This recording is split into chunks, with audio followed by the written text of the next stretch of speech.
All right, there we go. Now it's working. And I see we got a few more people here. Spalaton, it's good to see you again. I did. Oh, he just he just dropped out. I know it's actually late where Spalaton is, but if anyone does go back and listen to the old spaces, Spalaton had a lot of comments on chapter 1 that were interesting. And hopefully we'll have some interesting comments in this space too. Again, Ancient Philosophy is here. Holistic, hello. Indigo, Alejandro. Actually, if I go down the list, I'm going to be saying hello to everyone. I recognize a lot of people here, so that's good to see. So as I said, Chapter 3 follows really closely to the end of Chapter 2. And it's so short, I went and picked out a few other sections that relate specifically to Wang Bi and other Xuanxue scholars and how they think about Confucius. You might remember, if you're here for the first space or you went back and listened to it, we mentioned that some of the scholars would try ranking the sages, so to speak. So they'd say, who was a greater thinker, LaoZi or Zhuangzi or Confucius, and they'd have their debates about it. And perhaps unintuitively for us today, but Wang Bi, his position was that Confucius was the greatest sage of antiquity. And it was antiquity for Wang Bi as well. Remember, he's living after the collapse of Han. He's in the 3rd century, and so antiquity is still 600 or so years prior to him or more. So for him, he actually thought Confucius was the greatest sage when speaking about the Tao, which is, again, unintuitive to us when we first encounter ancient Chinese texts, because we would think of the Confucian school as different from the Taoist school, right? But that's not really how it plays out. All the different Chinese schools in antiquity may have their own definitions for Tao and their own thinking about it, including Confucius. And actually, at the end of Chapter 2, for those that were present or go back and listen to it, Wang Bi actually went over a large number of those schools and said what their particular ideas were and their partial views on the Tao. But anyway, I picked out the fragments because, one, it's going to explain why a school of mystery thinker or Xuanxue scholar like Wang Bi is going to pick Confucius rather than LaoZi, and also because it relates to his ideas of negation. Negation in the sense of, remember when we are talking about the Tao or the mother or the Wu as being neither hot nor cold, but something that's able to cross over that dichotomy or that contradiction of hot versus cold and give rise to both of them or somehow be threaded through both of them. It's like it doesn't favor hotness and it doesn't favor coldness, and therefore it can be both. That idea of negation. So there's a bit of a discussion of that idea and how it relates to Confucius and why Wang Bi thinks Confucius is really, the top sage of antiquity. And then what I did was I took the section from the history book that says that, and then I went and pulled 2 sections from some ancient material that Wang Bi would be able to cite if he wanted to make that argument. And then what we also have, I mentioned that Wang Bi, he was born into an aristocratic family with strong political and educational chops. They're powerful scholars and officials. And part of that meant that Wang Bi, this prodigy, young child prodigy, he died young, of course, so he was never old, but this young child prodigy got to associate with all the greatest thinkers of China because his family was connected to them all, and some of his family members were the great scholars. And so I took a fragment from one of the more famous thinkers, older thinkers, that Wang Bi was associated with.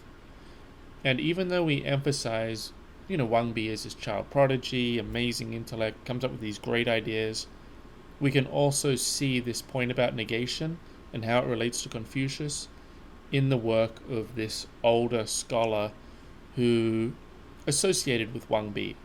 And of course, felt that Wang Bi was incredibly intelligent, but it's just interesting to note that these older scholars could also help Wang Bi with those ideas. The fragment is actually, I don't want to get so much into the translation, but it's either written by the person I'm talking about or written by another scholar from that same time period, older than Wang Bi and familiar with Wang Bi. So it's not entirely clear who is being quoted in the actual Chinese source material. And I'll speak more to it when we get to it. But it's kind of funny because I found one translation where he's saying this is He Yan, and here's the quote. And then I find another translation that says, no, the quote's from another guy. And I thought, what's going on here? And so I look at it and I'm like, oh, okay. It's not clear from the original source material who is being quoted. And so some people will say it's from this scholar, some will say it's from another. But anyway, let's just get into the text, because like I said, it's quick. We'll get through Wang Bi's text and then we'll do these extras. And I invite everyone, of course, to, like I said, I record this. I'll throw it up on YouTube in the playlist. And if people have comments, I'll pause so they can make the comments or ask questions.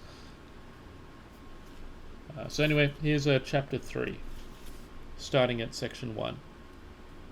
Oh, and I'm not going to read the bracketed text if I think it badly interrupts the flow of the text, because ultimately the bracketed sections are not in the original text. It's very helpful, but it's more notes from the translator. So chapter 3, section 1. Furthermore, as for the Laozi's literary form, its individual arguments take up the end by way of giving evidence of the beginning, and root themselves in the beginning by way of fully exhausting the end, as the gentleman does according to the LaoZi in his teaching, which proceeds through metaphor. They open up but do not go all the way. They show the way but do not lead forward. Thus, it is only after careful searching that one fully realizes his meaning, and only after making inferences does one fully understand the principle he is pointing at. So I'll actually stop it right there, because one, it's so short, so I may as well speak up now, but also just to comment on the LaoZi. So as you see, this is essentially talking about the style of the DaoDeJing, or how Laozi wrote and formed his arguments. Again, very similar to the end of chapter 2. It's just a natural continuance from it. And he mentions the LaoZi. It's in square brackets. And so you could ask, why is he referencing that text? The LaoZi is a book of rites. So, I don't know if anyone's read it, but you can look it up. It's a famous text, a book of rites. And he then has in quotation marks, they open up but do not go all the way. They show the way but do not lead forward. And that's in reference to the style of Laozi's arguments, or the method that Laozi is using in the DaoDeJing to make his arguments. And the author of this translation, Rudolf Wagner, he actually gives the quote from the LaoZi that made him think that this is a quotation, and it basically is. That quote is about how we ought to teach. How should we teach people things? And so the quote runs, he shows the way. Okay, so it goes, the instruction by the gentleman, Junzi, so the Junzi, or lord, or scholarly gentleman, is metaphoric. He shows the way, but he does not lead forward. And then there's a section that gets dropped out. He opens up, but he does not go all the way. So he's quoted from this ancient text to show that the way that Laozi is teaching is, I suppose, in accordance with the Book of Rites, this very, very important text, or collection of texts. And and how does Laozi make his arguments? He shows the way, but he does not lead you forward. And he opens up things, but he doesn't go all the way. He doesn't feed you the answer, so to speak. So that's interesting. So we've got an analysis of how Laozi's arguments work, and that it is in accordance with this ancient tradition contained in the Book of Rites that a gentleman scholar or a sage would use to teach. Then if we go, maybe I'll actually go the whole way through. Yeah, I'll go the whole way through now. Fine indeed his exposition of a theme's beginning, with which he starts his exegesis. Brilliant, truly, his conclusion, with which he ends his texts. Therefore, of those who are motivated by the same tendency as Laozi, There is none who does not relish his beginnings, in which he makes the exposition, and they will proceed from there to elaborate. Of those with a different orientation, who compose writings on their own, there is none who does not enjoy the proofs with which he concludes, and they will take them as evidence. It is generally true that the approaches may differ, but by necessity they will be the same in their purport. The deliberations may be 100-fold, but by necessity they are equal in their destination. And LaoZi takes up indeed their purport and destination in order to elucidate the highest ordering principle. Therefore, of those thinking about kindred things, there is none who do not delight in the correspondence of the LaoZi with his own thoughts, surmising that he grasps the meaning thereof. And that is actually the end of chapter 3. So as you can see, it's very, very short. And I'll make a couple of comments like I did for that first section just to show why another text was referenced there and perhaps explain a little bit about section 10 there. But I think it's all actually pretty clear. It's straightforward in my opinion. I do see a request from Mike. So Alejandro, I've approved you. Feel free to speak.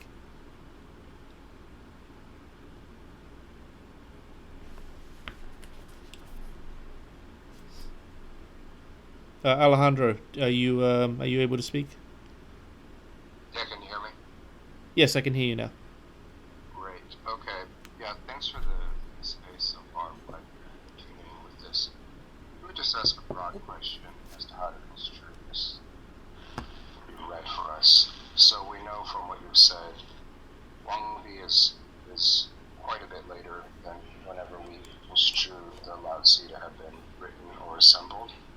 How much later again? At least, so I think I threw out the number 600 years. So Wang Bi is, he dies in the mid-3rd century AD or CE or whatever we want to call it. I'll go with AD.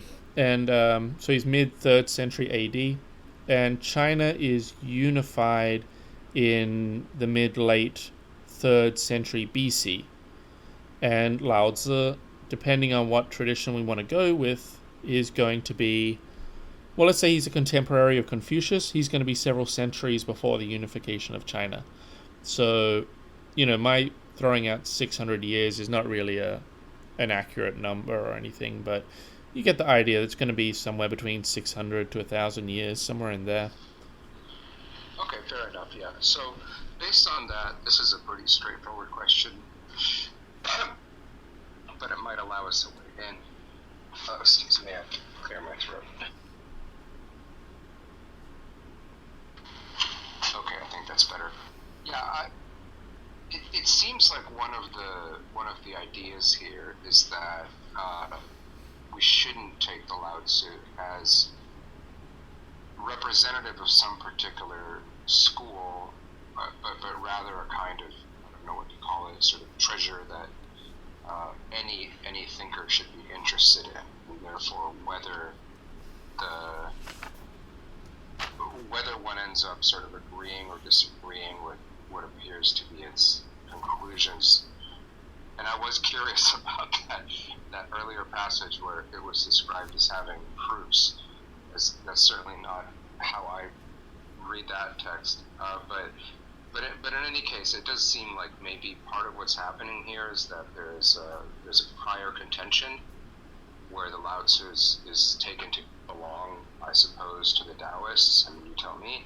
And then there's other schools that would be in disagreement with that. But the thrust of this is to sort of settle that in the direction of saying, well, everyone can profit from it, everyone can use it. Am I going in the right direction? Yeah, I think what you're saying is exactly what we saw in the end of chapter 2. Because what does he do in the end of chapter 2? He's saying that, well, not only is this, of course, a very famous text, it's very valuable, but he's saying like all these other schools are looking at it. And then, of course, he criticizes them by saying that they have a very partial reading. So, for example, I have the book in front of me here, so I just turned it back, and it says, if the legalists see that a section of the Laozi is treating all humanity as equal or in an egalitarian fashion, then the legalists will emphasize that detail of the text and make Laozi sort of proto-legalist and use him for their legalist arguments. So they sort of, each school is finding something of value in there. They're trying to use him to support their arguments because he's a great, authority or source of authority. But then, of course, Wang Bi criticizes them and says, you're blind in the sense that you are biased towards a particular school. You're overemphasizing certain parts of the text that accord with what you want to hear. And so you miss the overall picture. And so in this essay and in his LaoZi or commentary, he's going to draw the broad, unbiased picture and try to give the real Laozi. Whether he achieves that or not, who knows? But so much of what you're saying to me reminds me of the very end of chapter 2 there, where he's saying, all the schools are looking at this, and there's something valuable for all of them in there. He has his criticisms of them. But then also what I was going to say was if you go to section 7, it quotes again. It says, "It is generally true that," but in the brackets, it's quoting or referencing the Xi, and in there, and that's where they're getting these quotation marks. And what I think that gives us is if we go to the actual. So I have in the back here, I have the quote from the Xi that the author thinks that Wang Bi is talking about. And let's see here. And maybe if I read this quote out, it'll make more sense. So the quote goes, the person speaking in the quote is Confucius. And he says, "What about the thoughts and deliberations in the empire? In the empire, they have the same purport, but different approaches. One destination, but 100 deliberations." And so the way I read this was, he then says, and he, Laozi, takes up their purport and destination. So I interpret it as Wang Bi saying that Laozi is touching on the topics or goals that all of us in our myriad conversations are also trying to capture. So just like all these different schools are talking about things from, if I go back to that quote at the end, if I can find it. Well, it said 100 different destinations and whatnot. Even though they're coming from all these different directions, they're talking about this same thing. And here, Laozi as well is associated with that same thing. And so he is, as you were saying, speaking about something that interests all these different factions and is therefore very valuable. Is that what you were getting at, Alejandro? Yeah, that sounds right. Thanks for the answer. Yeah, no worries. So we have, and he, Laozi, takes up indeed their purport and destination, and it says, in order to elucidate the highest ordering principle. I don't want to do like a live Chinese reading, I wouldn't be any good at it anyway, but that ordering principle is, let's see here.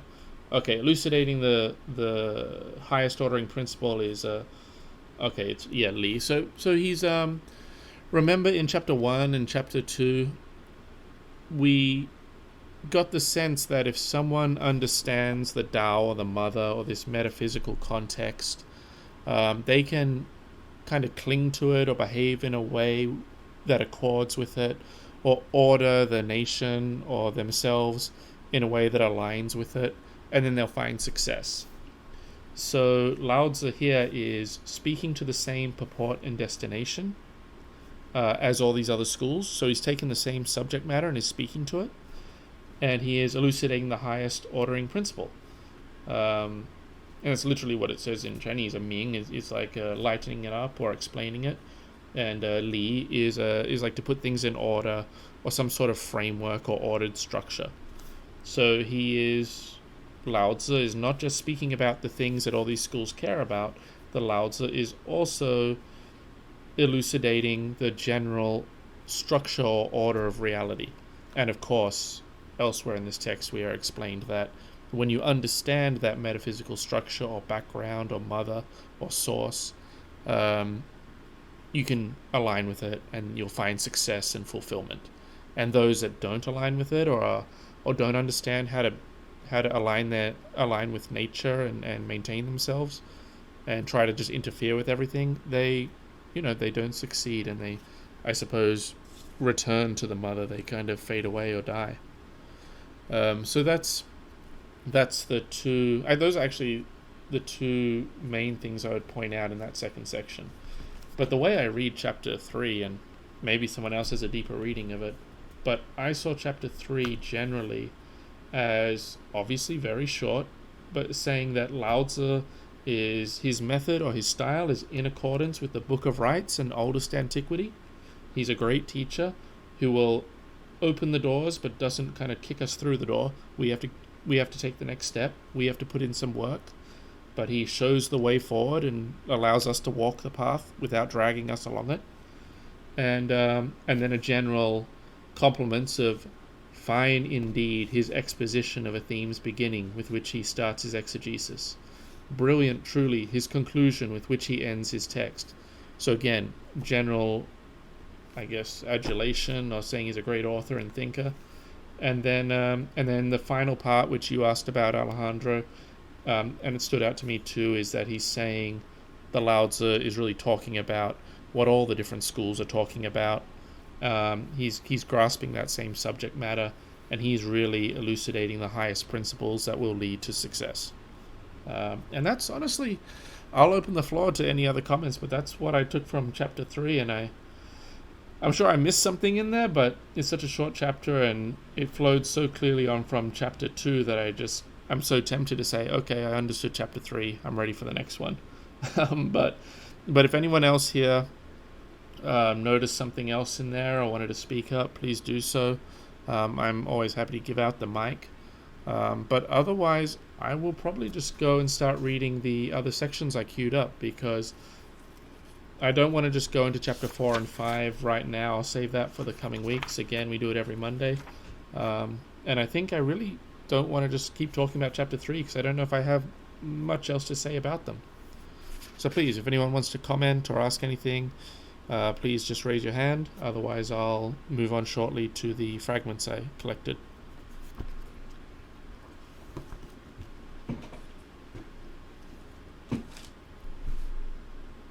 All right, I'll move on. Now let me. I'm just going to scroll up here and try to find the order that I put them in the screenshots. All right, here we go. Okay. So the first one. Let me get the book out. I have the books here that I took the screenshots from. This first quote is actually from another work of Rudolf Wagner. It's just a. Am I on mute? Okay, I'm not on mute. Good. It's just a general work on Chinese commentators. It does focus a lot on Wang Bi, but it's also just a general explanation of where these commentaries came up from, how the culture developed, some of the writing styles and the like.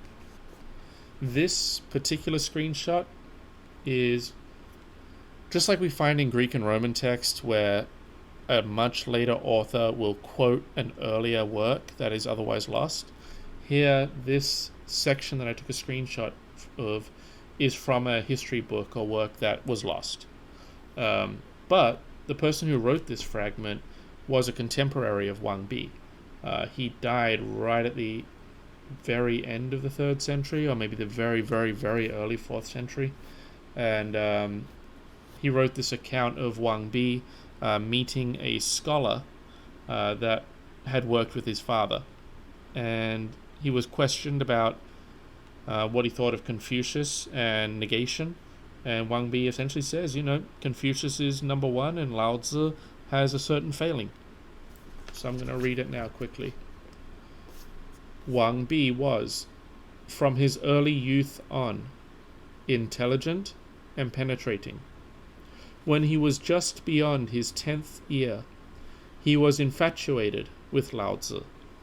He understood LaoZi's arguments and was capable of holding forth about them.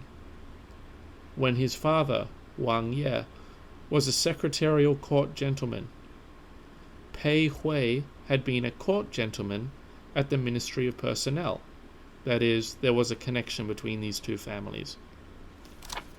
Before Wang Bi had even been capped and had completed his 20th year in 245, he already went to visit Pei Hui. Pei Hui, again, this is Wang Bi's father's co-worker and friend and official. Pei Hui considered him extraordinary at first sight and asked Wang Bi, "Generally speaking, negativity is in fact that which forms the basis of the 10,000 kinds of entities."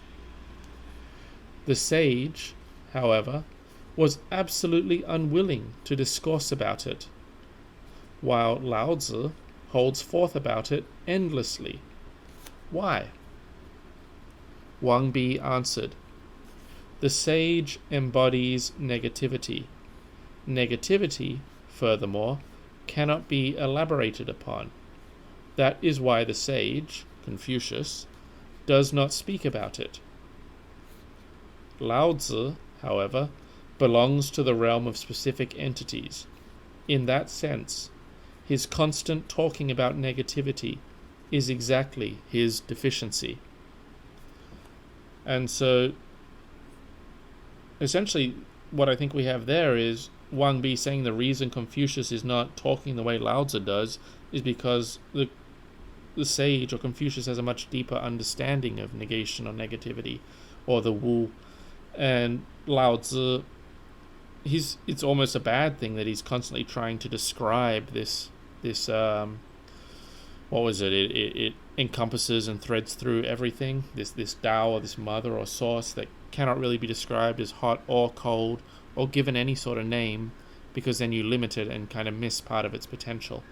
And so it's almost like that's LaoZi's fault. Like he said too much about it. And it's LaoZi belongs to entities. These named things. The Chinese is very simple. It's just a LaoZi shi you zhe ye. It's so LaoZi, and the you is the opposite in this sense of the Wu or the negation. LaoZi is just essentially a creature of the not of negation but of all the particulars, and he's constantly talking about it. So there's Wang Bi's reason from a contemporary historical text of why Wang Bi favored Confucius as a Taoist sage over LaoZi. Now, I think that's interesting to us today as well, because again, it sort of doesn't go against, but it's an angle on Confucius that we don't really see today.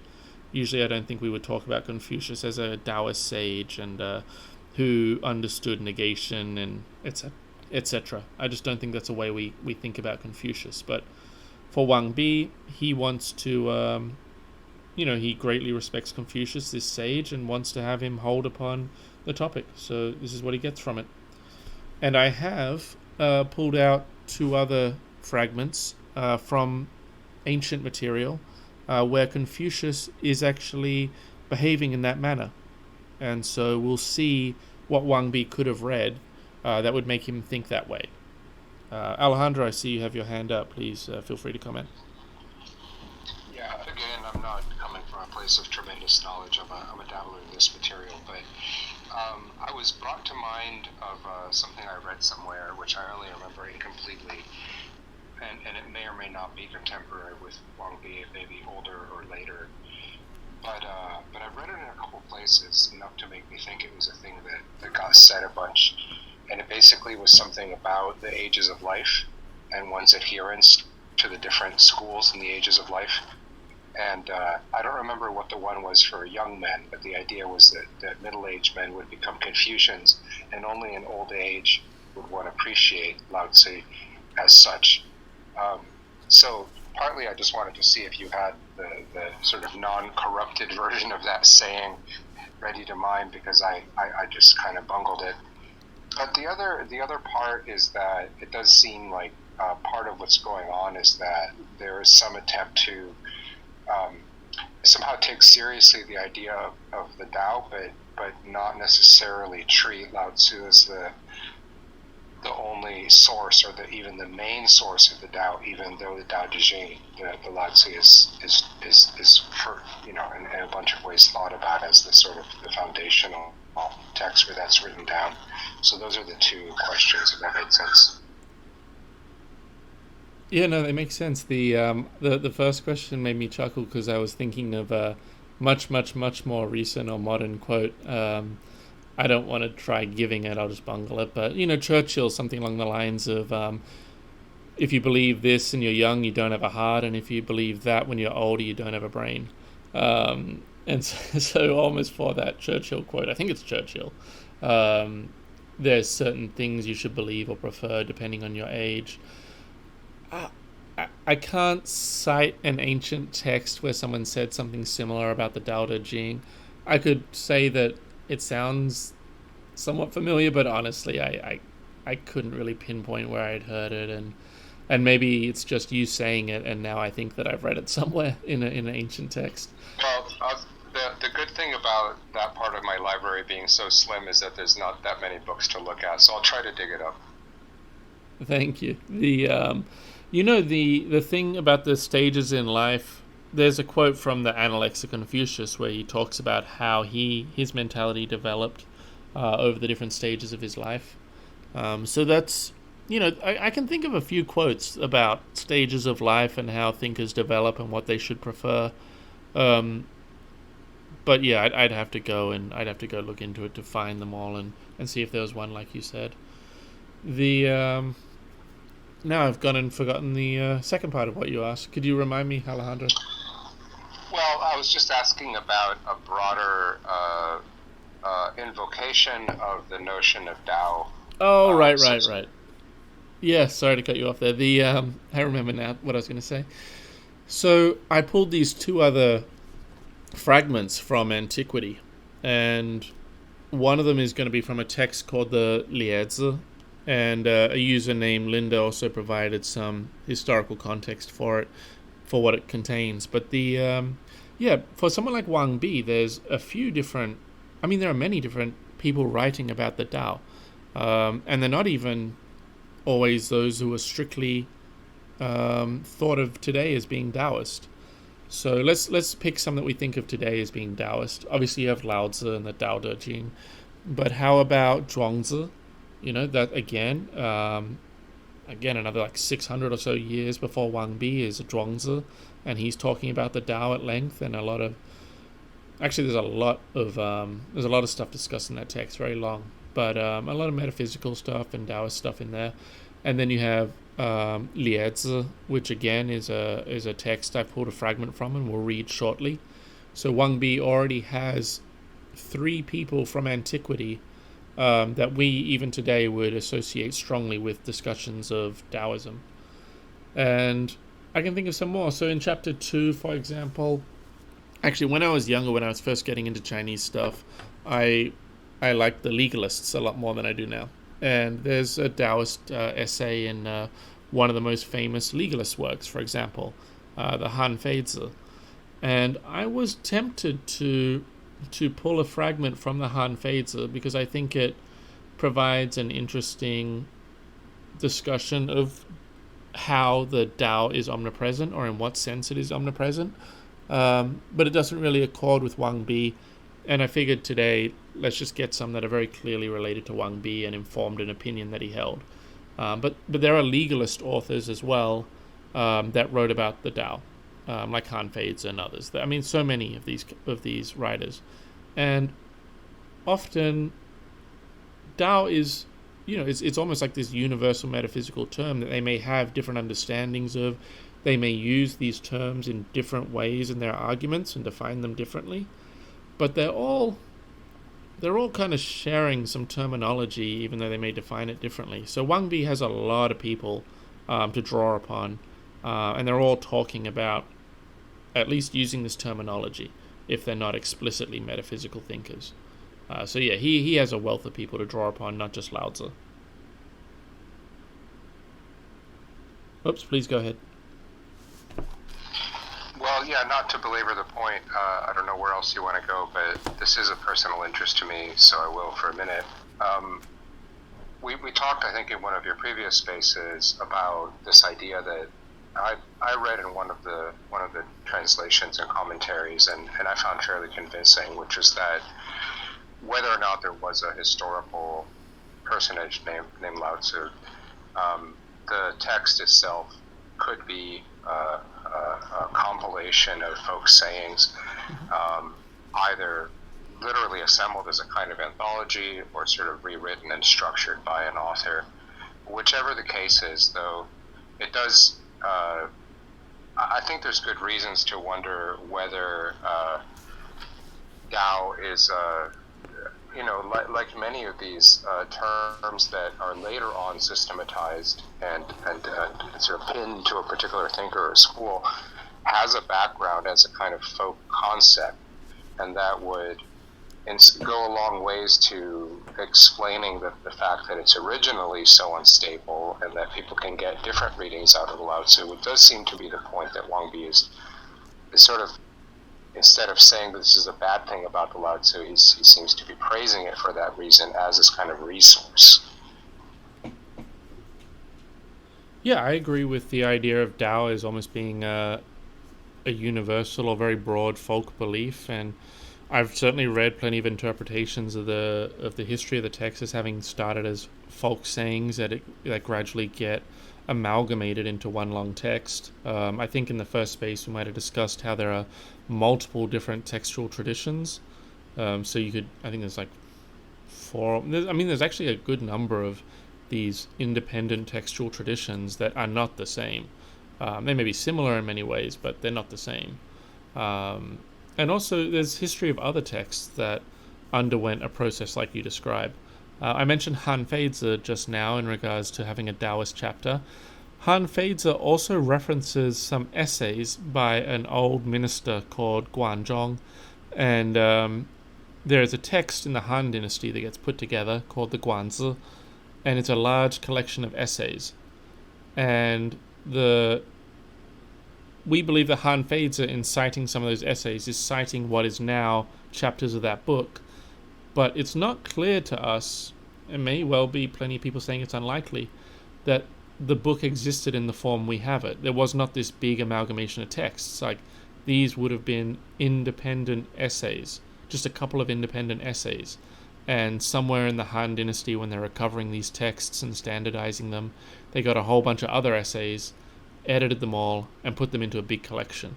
And so, yeah, the textual, you could have a bunch of sayings and amalgamate them into one big work called the DaoDeJing, just like you had a whole bunch of different essays, and these people edited them and then compiled them into a giant collection, which we now know as the Guanzi. And so, yeah, it's a really interesting question. I can't pretend to be an expert on it, but I think it is a fun place to dabble in, just because of all these different traditions. But please speak, and I see Linda's requested a mic too. So Alejandro, you go ahead, and I'll give Linda a microphone. Yeah, this is just a very brief remark, and it doesn't require a response. But it's also worth just noting that although we use the shorthand books, these aren't in fact books we're talking about. Right, they're more like scrolls or collected. I don't know what. Maybe Tudefon knows better than I do, but the idea that they would sort of hang together in the sort of final form of a book is already kind of not there, even from the physical form they have. Yeah, just quickly on that point, I mentioned there's multiple textual traditions. If you look up the DaoDeJing, for example, something like the Ma Wang Dui, where they dug up, they found a copy of part of it, and it was on bamboo strips, I believe. And, they may be woven together, but, over time the threads could have gone, it could have been flood damage and stuff, and so they kind of have to piece the wooden strips or bamboo strips together again and reform it. And so it could be in like a really bad condition of just a big collection of bamboo strips, and what do you do with that? And in terms of even if you have something, like in space number 1, we talked about how the text we were reading today came from the DaoDeJing. Well, yes, this text or this essay that's in the DaoDeJing in 1950s, they decided, this may be Wang Bi's lost work. And they stuck his name on it, and now we're reading it today. But in ancient accounts of this work we've been reading, it's not in 6 chapters, which is what we have. And the 6 chapters is actually sort of, as I understand it, a modern breakdown of what is one long text, or one long section. But actually in the ancient records of this text, they mention that it's in 2 large sections. And so we don't have a copy of this text in 2 large sections. And so who knows what it looked like, 1,500 years ago. I don't know. But it wasn't in 6 chapters, I know that much. But yeah, Linda, I'll let you speak. Please go ahead. Thank you. Can you hear me? Yes. How are you doing today? Great. Thank you. So I'd like to throw some of my 2 cents about the translation that you just explained regarding the conversation between Pei Hui and Wang Bi. I think the translation was a bit kind of off. That's why it's a bit confusing to people.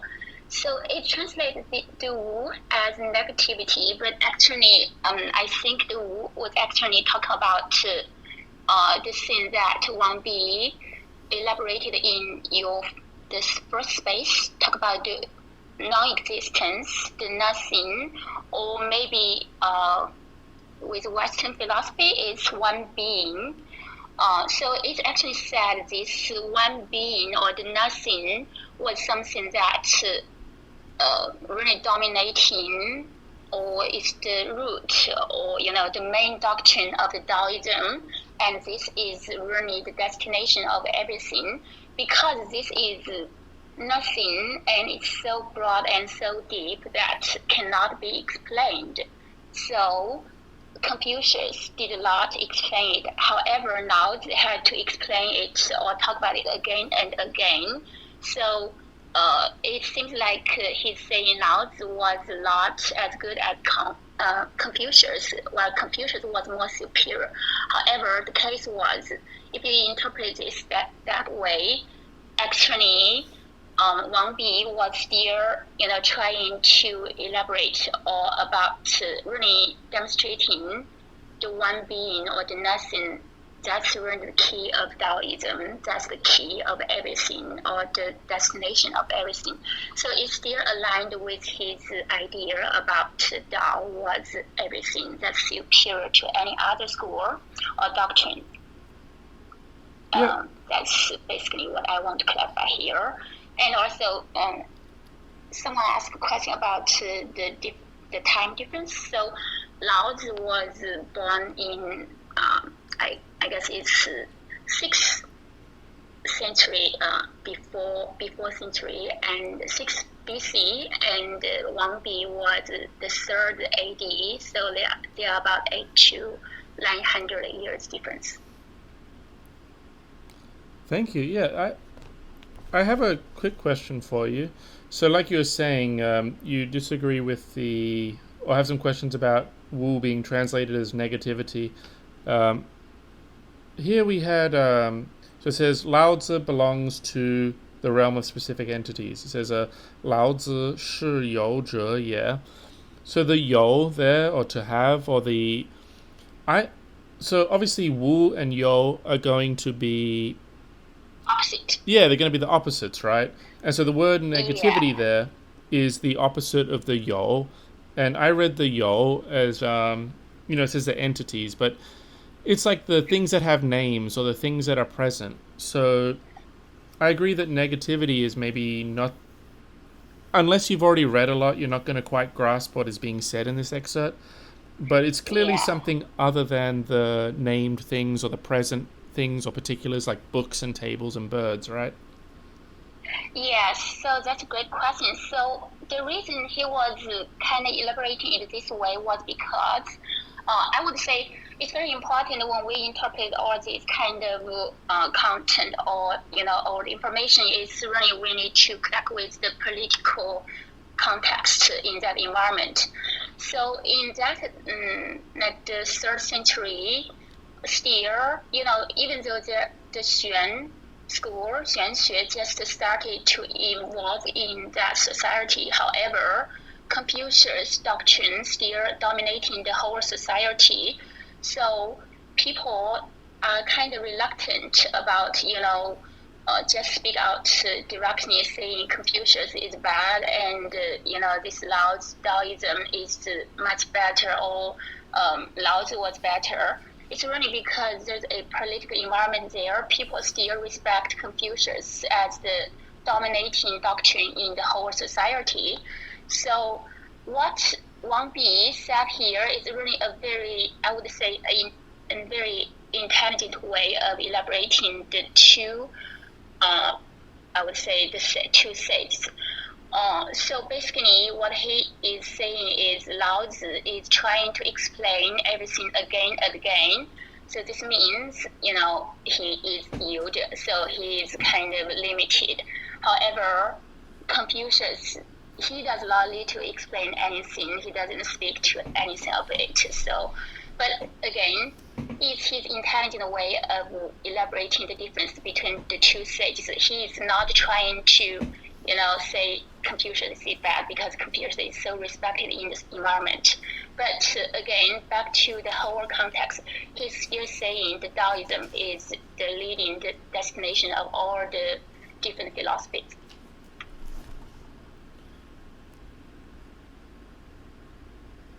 Thank you. Yeah, I think that is kind of clever then, if he wants to maintain respect for Confucius and speak highly of him, but then interpret him in maybe an unorthodox or Taoist fashion.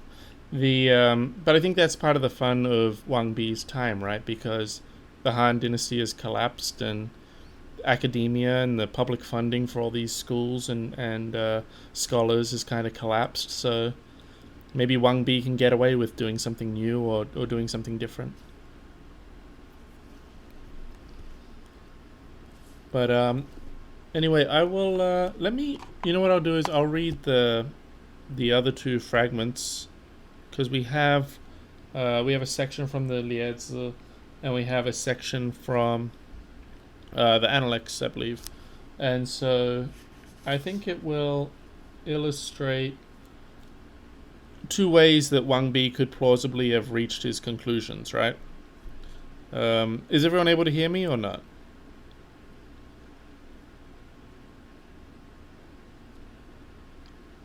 If you guys can hear me, just give a thumbs up or something.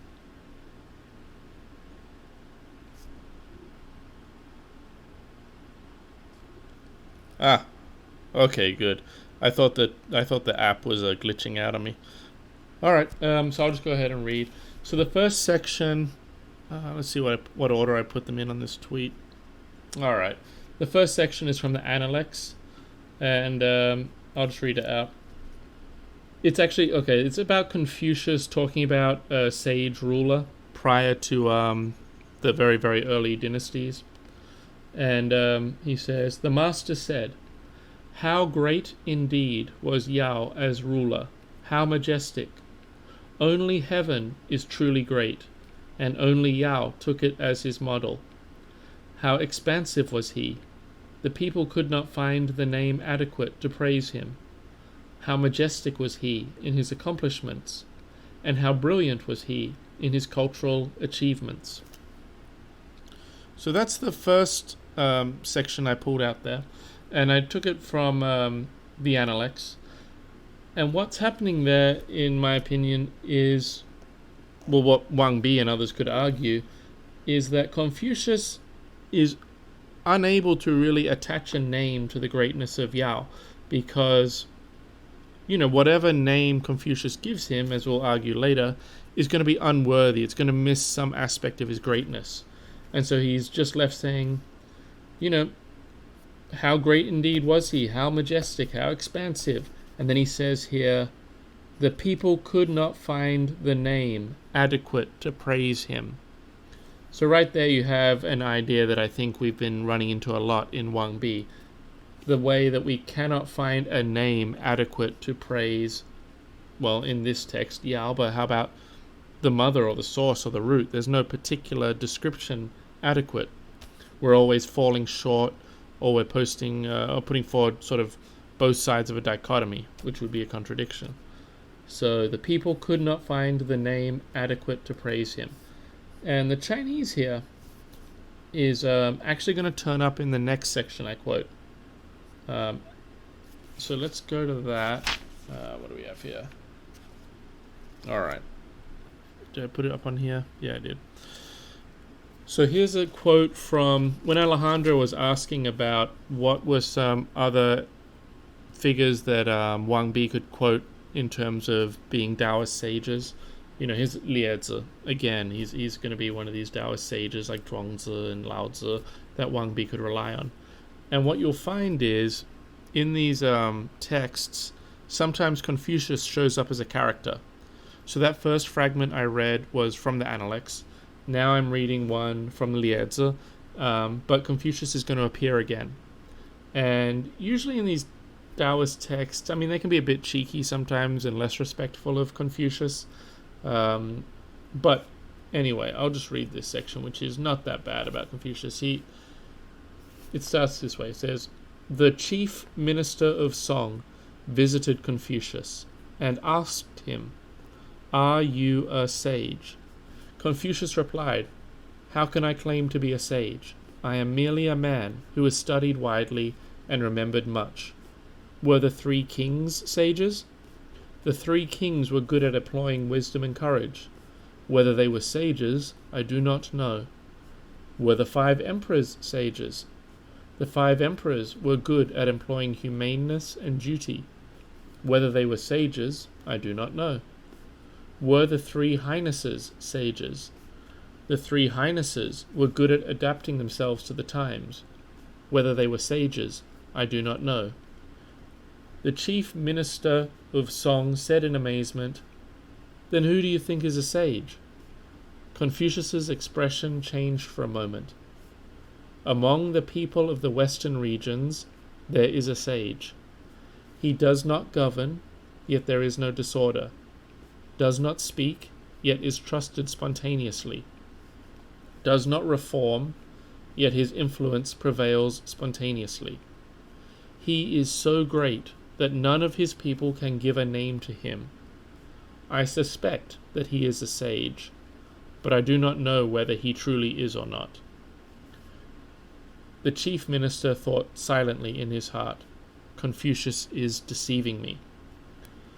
There's a few things here I would point out, but the biggest is, and maybe the only thing that's important right now, is where it says, "He is so great that none of his people can give a name to him." And let me just check down here for, I want to say it's the same.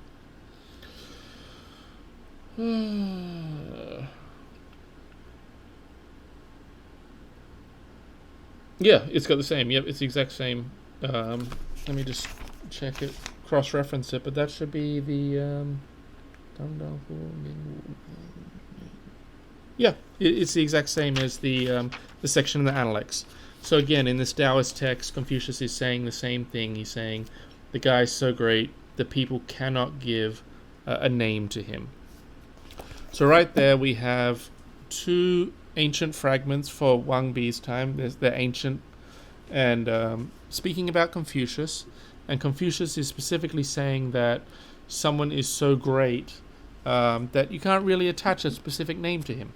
And I think that's where we're going to get what we saw in that historical quote about Wang Bi's conversation with the minister, which is the sage doesn't talk about negativity because, you know, these things are too great to talk about. When you start talking about it, you have that fault of LaoZi, which is to constantly speak about the particulars or the yo, things with a name or things that have existence or isness, or they have particularity, rather. And so the last quote I have here is what I think ties it all together.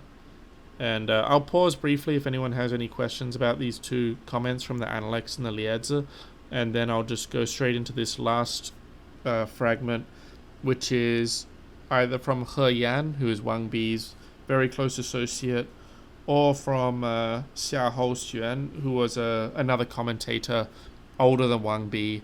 Wang Bi would have read him as well. But if there's any questions or any comments at this point, please just raise your hand. We have a mic request. There you go, Alejandro.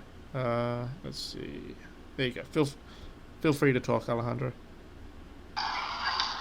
Yeah, well, I really like the selection you put together here, so I don't want to slow us down too much. But what I was getting from that last bit is an interesting tension around the sage, and specifically I mean, it doesn't have to be something metaphysical, right? It's more just like the truest sage would not be named as a sage or recognized as a sage, and precisely because of that kind of hiddenness, that would be the mark of the true sage. But paradoxically, right, that mark is not a mark because we couldn't pick him out as a result. And so that response, I think Confucius is deceiving me, seems to underline that. I don't know if that's how you see it. Yeah, no. There's some other aspects to it that, I didn't really comment on it at the time, but he says, he does not govern, yet there is no disorder, does not speak, yet is trusted spontaneously, does not reform, yet his influence prevails spontaneously. That is sort of... Sorry to interrupt you, right? But these are all, I mean, this is all the sort of way that government is talked about in the Lao Tzu, right? Yeah, exactly. It's exactly, and it's a style of governing that we saw Wang Bi touching on at times in chapter 1 and 2, which is that, when the ruler understands this metaphysical background, he can order things in such a way that they flourish or they blossom or things go forward as they should, but nobody knows why. They can't say it was the ruler that did it. He's kind of in the background. I think once I put the text away, but maybe I can quickly find it in chapter 1 or 2, but there's a part in there where essentially they're saying, like, the good ruler will have everything ordered well, but nobody will really know who to, not blame, but who will know who's responsible. Here we go. So it says, as it is the formless that is shining forth, although all under heaven is coming to him, this coming too the people are not able to explain. That's 32 in chapter 1. And 33. Oh, let's just read 31 and then 33. If a ruler were to make use of the great sound, then the customs and habits would change for the better.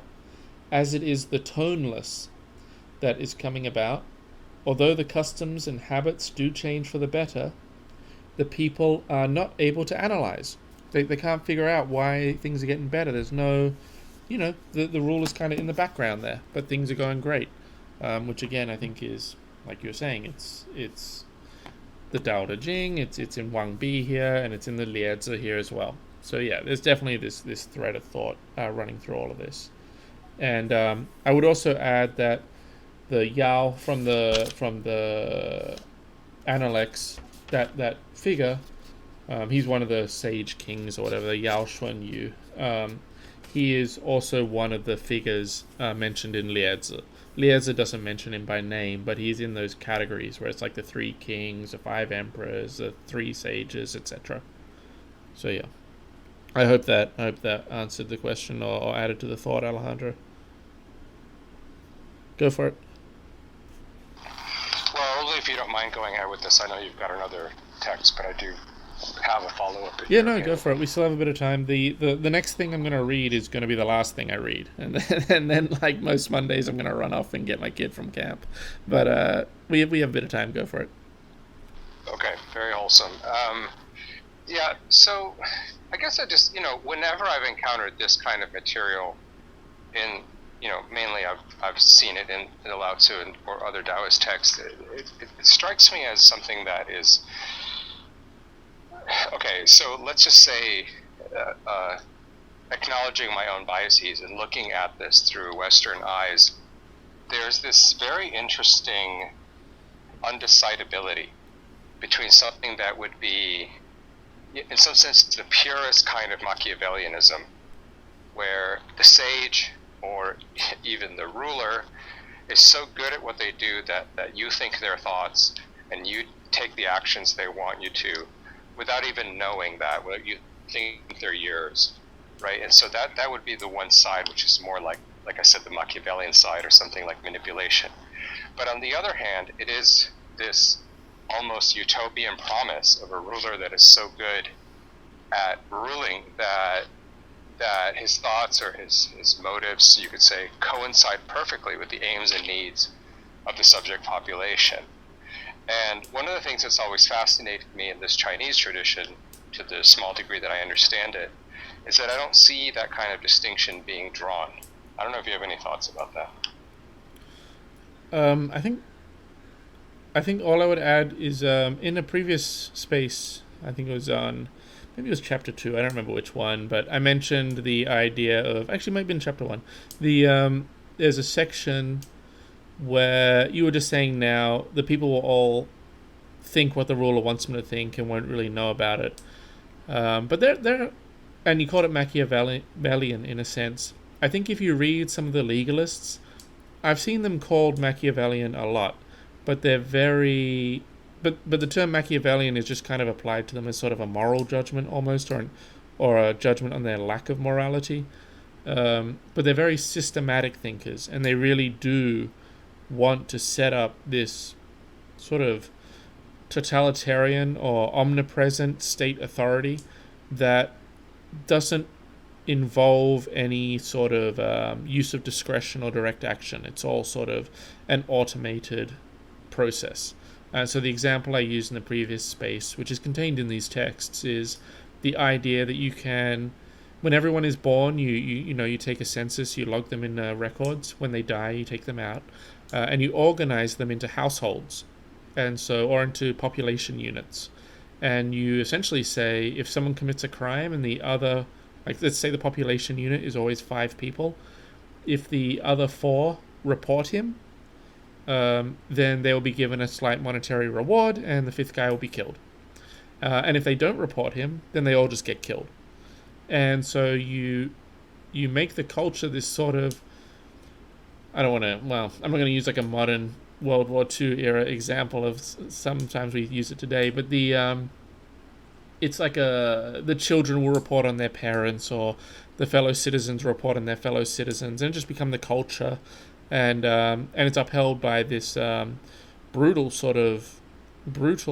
legal consequences, brutal punishments, but also a system of rewards.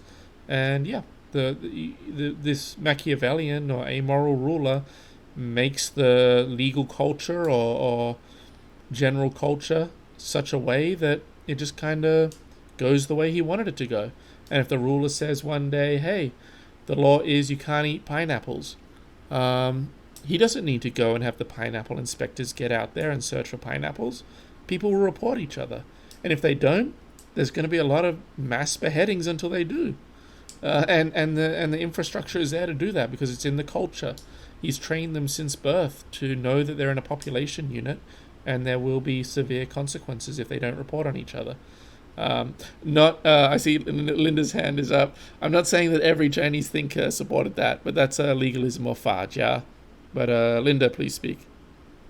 Yeah, I'd like to add one more point is I think the question is kind of the reason the first few chapters kind of maybe a little confusing. It's really, I would say, when we reach to the next few chapters, when we go further down the road, Wang Bi actually explained the Daoism in a much more practical and really political way, so that it's much easier to understand how it relates to the life and to the practical daily, political stuff.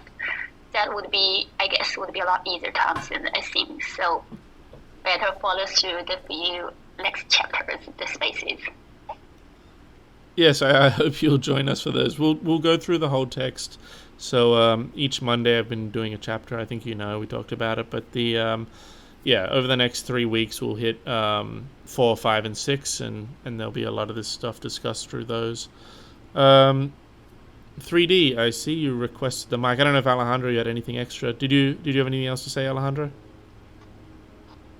Oh, just nothing on my question, but very happy Linda's joined us, and I hope Linda, I'm appreciating what I'm hearing. Great. 3D, you have the mic now. Feel free to talk.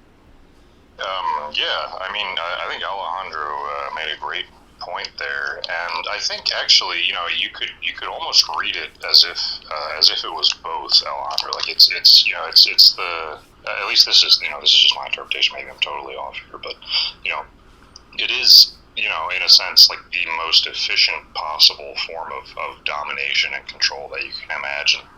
But it's also in a sense like the subjects and the people are in a sense as free as they can be, right? They do exactly what they want, or what they think they want, and what they think they ought to, and that also just happens to be what's best for the society and what's in the common interest, right? So maybe it's both at the same time, and the distinction is just not necessarily appropriate, but that's just one possible reading.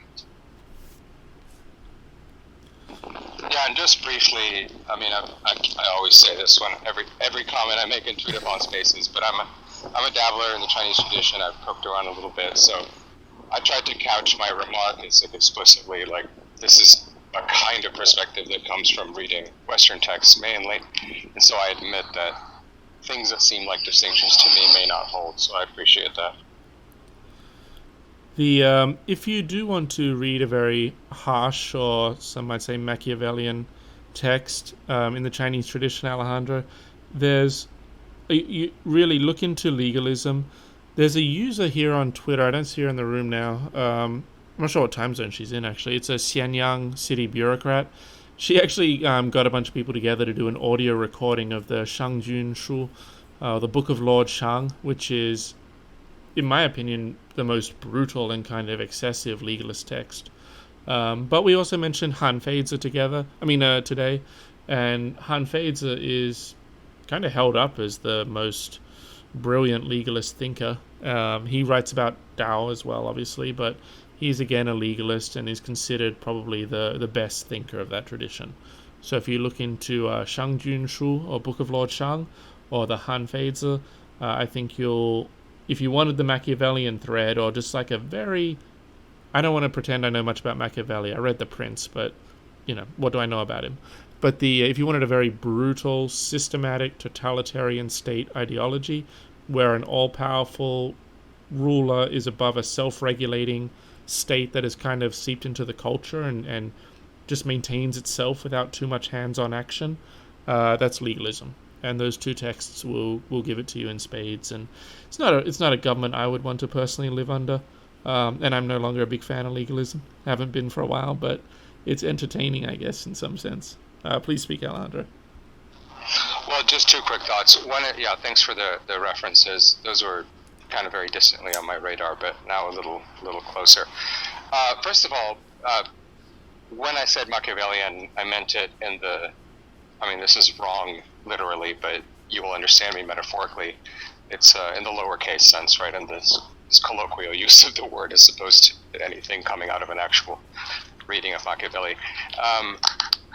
I guess the bit that I latched onto, and the last thing I heard you say was that even the legalists were also talking about Dao, and that this brings me back to what to me was the really interesting point about the tension I'm noticing here around Dao as a kind of, I want to say a kind of concept that everyone returns to in some way, as opposed to the special property of a Taoist school. So I'm just taking note of that. Yeah, no, that's absolutely, I'm in absolute agreement that Dao is sort of this concept, or omnipresent in all Chinese ancient thought to some extent or another. And it gets interpreted in different ways, or put forward in different ways by different schools. But yeah, absolutely, I think it's present in all of them. Obviously, Wang Bi had some harsh words for the ways different people interpreted the DaoDeJing, and thought he had a better way of interpreting it. But again, that doesn't contradict your point. It kind of proves your point. They're all referencing it and wanting to talk about it. And it's kind of this primordial or omnipresent metaphysical idea or concept, even if they may be, maybe they also believe in 5-element theory, or they have some other theory in addition to that metaphysical concept. But yeah, and some of these texts I'll argue about, like, what is the highest? Is it the Taiji, or is it the Dao, or is it the they may argue about some of the terminology as well. But yeah, no, I fully agree with you. And in reading ancient Chinese, I see these discussions of Dao and these ideas or these concepts being applied in a political setting to be pretty omnipresent. And legalism is no exception. It's definitely these sorts of Taoist observations that we just saw in the LaoZi and in the Analects, and that we see in Wang Bi's work, and that we're about to see in this last fragment.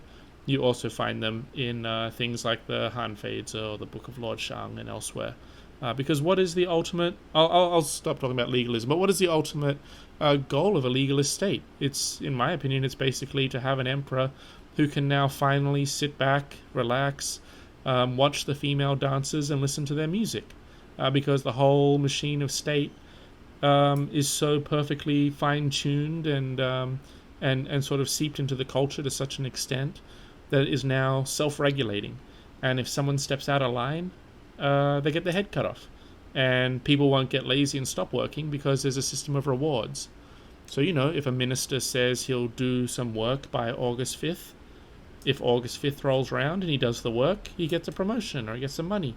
And if he doesn't, then he gets his head cut off. Whether he's too quick or too slow, he has to deliver specifically what he said. And that also goes to that discussion we had earlier about a white horse is not a horse. The legalist doesn't want these sort of logic chopping or sophistry or anything that could cause trouble with the clarity of the system, because he wants this very clear, self-regulating machine of state. And now finally the royal family can kick back and relax, and the show will just, the show will play on of its own accord. And actually, if you want to know what the show looks like, if you read the Book of Lord Shang, it's going to be a mixture between an agricultural state and sort of like an eternal wartime expansion state. So in times of I see Alejandro dropped. Well, I'll finish up my thought. In terms of agricultural production, when it's time to sow the fields or whatever, the people are out there in the fields planting everything, and the state should spend all its money buying foreign goods and things, because then the state will bring in all of these practical things like swords and shields and boats and plowshares or whatever, and the foreign states will just get a lot of money. And then when it's the off season for farming, well, everyone needs to take up their arms and go conquer all the neighbors. And then when they conquer all the neighbors, they'll have all the money back because they just conquered them. And so they just repeat that cycle over and over, just an eternal cycle of war and agriculture in a massive self-regulating machine of state. So again, horrific vision. But again, it's legalism, and it's clearly got this primordial idea of Tao and applying it to politics in a similar way to what we see in Wang Bi and elsewhere. But I think I probably talked too much about legalism today.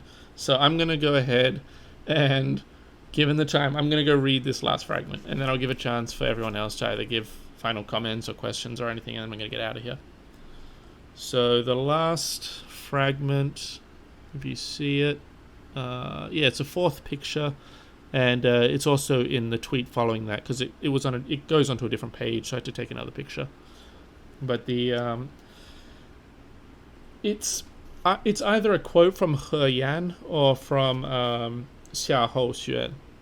Really, I picked it because these are scholars who are older than Wang Bi, and that he could have read, or he knew them, from similar time period. He definitely knew He Yan. He definitely read Xia Hou Xuan. I'm sure he probably met him too. I don't know the history that well at that time.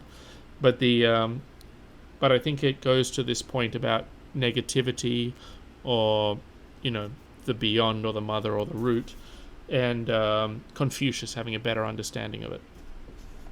And again, this is from a thinker who predates Wang Bi, but Wang Bi is closely associated with. And it reads, "What is self, so is Tao." All right.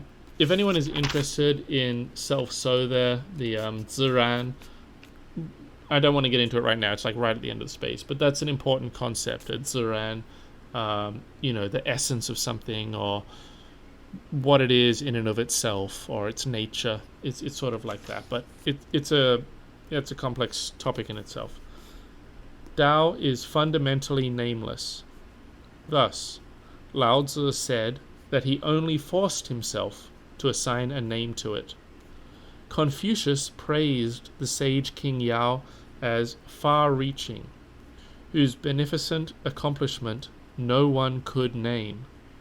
Later, in the same passage, he said that Yao was toweringly majestic in his accomplishment. In this instance, he was forcing himself to give Yao a name, taking a term that is commonly recognized by everyone in the world and applying it to Yao.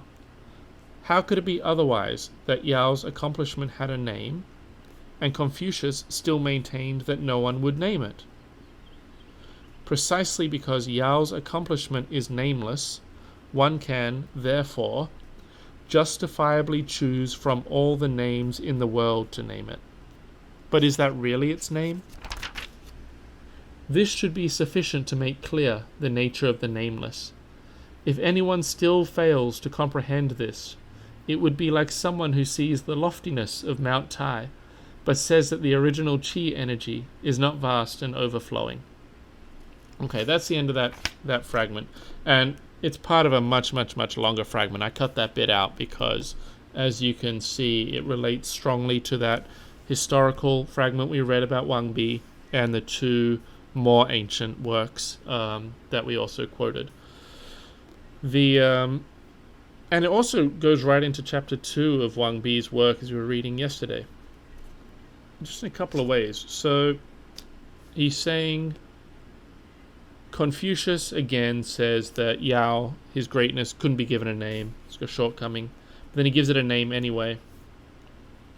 And then He Yan here makes actually an interesting point. Precisely because Yao's accomplishment is nameless. And why is it nameless? It's nameless because it's so great, so amazing. Whatever you try to say of it will be insufficient, which is sort of again, Yao is almost being used here as an analogy for the Tao. You can justifiably choose from all the names in the world to name it. But is that really its name? This should be sufficient to make clear the nature of the nameless. So again, you could describe Tao as hot or cold, but is that really what it is? In a sense, in reading the Laozi WeiZhi LueLi, we saw, it has to give rise to hot and cold. It somehow has to, like a Bao Tong Tian Di? It has to encompass and thread through all of reality. So yeah, it's so great, so amazing, that you can justifiably choose from all the names in the world to name it, because it, in a sense, for Wang Bi at least, it is the root or source or sustainer of all things. So whatever you want to call it, yeah, you can call it that. But it's not really its name because it has to be so much more. And so I thought that this was a really important fragment to throw in there because the person who wrote this, whether it was He Yan or Xiahou Xuan, is older than and closely associated, or at least a direct influence on, Wang Bi.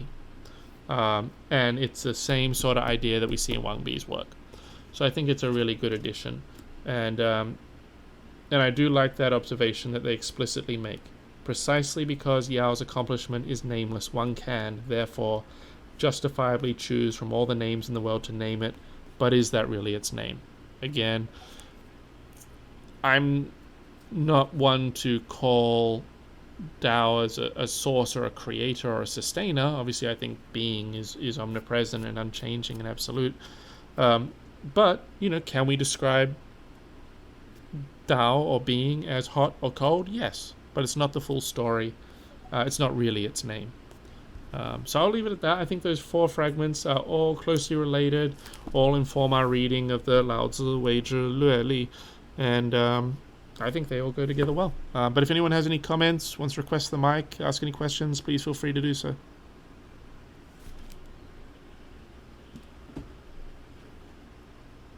All right, fantastic. I'll end it there.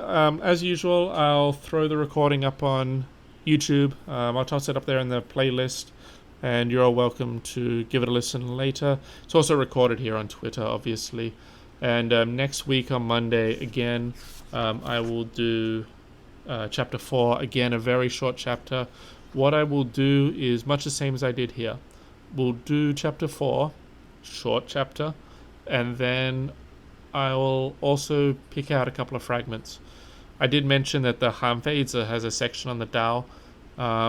Maybe I'll throw that one in, but I'll pick out some fragments just like we did today. So it's not going to be, a 10-minute space where we tear through chapter 4 and then call it a day. I'll bring some more fragments in, and we'll have another one of these discussions. I enjoyed it. And if anyone wants to join myself and Meta for a discussion on Thursday, we're planning to discuss a much different topic.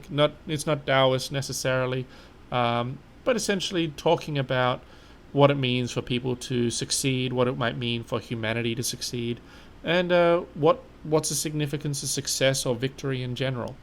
It's not based on a particular text. It'll just be a general discussion. And so if that discussion of success, both personally for humanity and just generally metaphysically, what's the significance of success or victory, interests you, please join us on Thursday. Otherwise, hopefully I'll see all of you on Monday, and we will do chapter 4 and some more fragments. Thank you, and have a good day.